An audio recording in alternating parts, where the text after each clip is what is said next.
After you've traced your block and you have your final picture in your sketchbook, you are going to go back over your lines using a 2HB pencil. It's the softest one you have in your kit. So you're going to put nice dark lines over it. This is a chance for you to think about thick and thin line as well.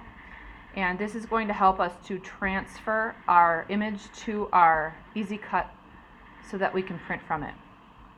So I have already taken the time to go over most of it. So I'm just showing you, pushing down, filling some spots in so that I'm ready to go. The next thing that you're going to do is you're going to line it up with your plate face down, and then you're going to use some tape to tape the top of it. So I'm kind of lining it up, just flapping it over. I have skinny tape. If you have bigger tape, you don't need 3 pieces. Just small amounts like that. So that way you can kind of open and close it. You can see even just by the pressure of my finger, it already started to transfer. You're going to use a popsicle stick and you're just going to rub over all of those lines. This is called burnishing, and that's going to get your lines to transfer. So I am just pushing pressure on that soft pencil lead, which is grabbing onto that rubbery texture of the plate. Now mine has shifted. I'm going to keep it shifted. I'm not going to go back over because I want the picture to look even and not doubled up in any spot. So just from the pressure of my hands, that happened. You can check it. And anywhere where you see that it didn't transfer well enough, kind of put it back over, burnish in that spot.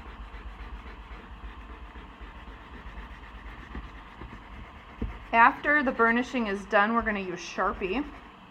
You can use thick and thin,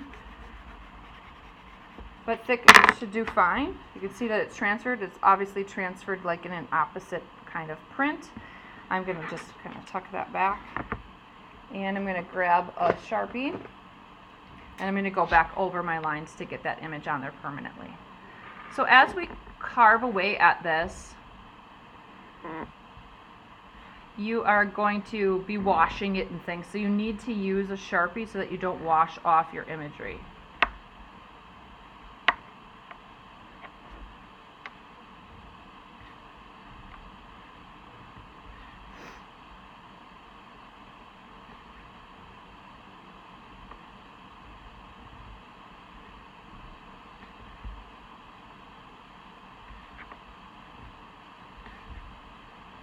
So quickly outlining, take your time, do a nice neat job. I'm just doing it quick so that I can get to the next steps for you.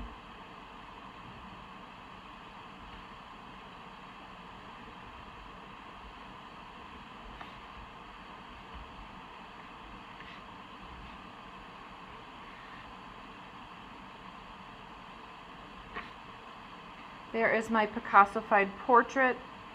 I'm now going to, I can get rid of this, or I can leave it for reference, or I can save it so I can show it. See how it's opposite, it's a mirror effect. I'm going to start carving. So you're going to have carving tools. These are for printmaking, and each of the tip of them has a different shape. You are going to, with the first step, carve away whatever you want the paper color to be.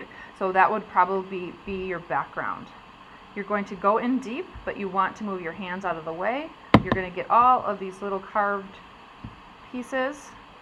If you're doing a background, you'd probably want to use like a wider one that's going to really take out fatter chunks. It'll go faster.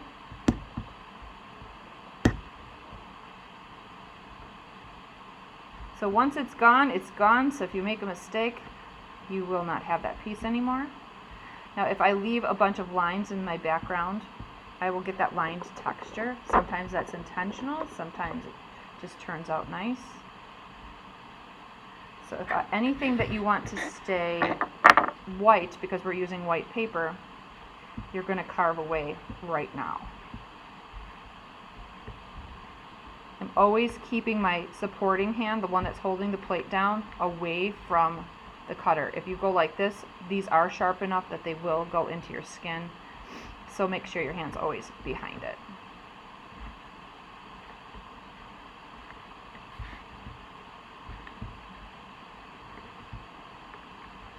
And if you have intentional texture in the background, you want to think about those lines. I'm trying to get it to go away completely. any high spots will of course grab that ink and show up on the paper.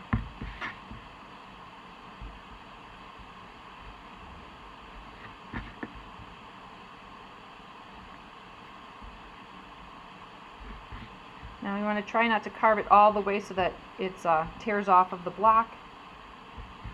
Try to leave some of that on there. Now because I want this part white, I'm going to think about any area other than that I might want white. I think I want the inside of this one eye. Alright, so after you have whatever you want the paper color to be, it's going to be your first print. You'll be able to get printing color. Remember, you can have up to 3 colors. You're going to be using a brayer, printing ink. It's a little stickier than paint. It's pretty pasty feeling. You're going to want to coat the entire brayer. You're going to roll it over your print. You can see I'm going to have some texture, but where that eyeball is, you're not going to see anything. Oops. Wherever you coat your ink, you should have your printing station a different spot, a nice clean spot. You also want your hands really clean. So you're going to take your paper, you're going to move it somewhere completely clean so that you don't lay it in that stuff. And you are going to put your plate down, grab your paper. Remember, you have to do this 12 different times. Place it on as straight as possible. Rub it. Sometimes printers use this to get the pressure nice and evenly. You kind of burnish it again. And once that has lifted, you're going to peel it apart. Interesting enough, you can kind of almost see my printed lines. So that will be my first plate. You are going to do 1 of 12. This, give it a title. Picasso-fied is going to be my title, and your signature on each one as you go. So then this will go on the drying rack. At the end of class, you're going to want to wash this off with soap and water, dry it. Don't scrub so that you don't lose any of your Sharpie, and put it in your bin. So you need 12 of these and your plate, and then this all gets washed with soapy water and dried as well. That is how you do the first steps of printing for today.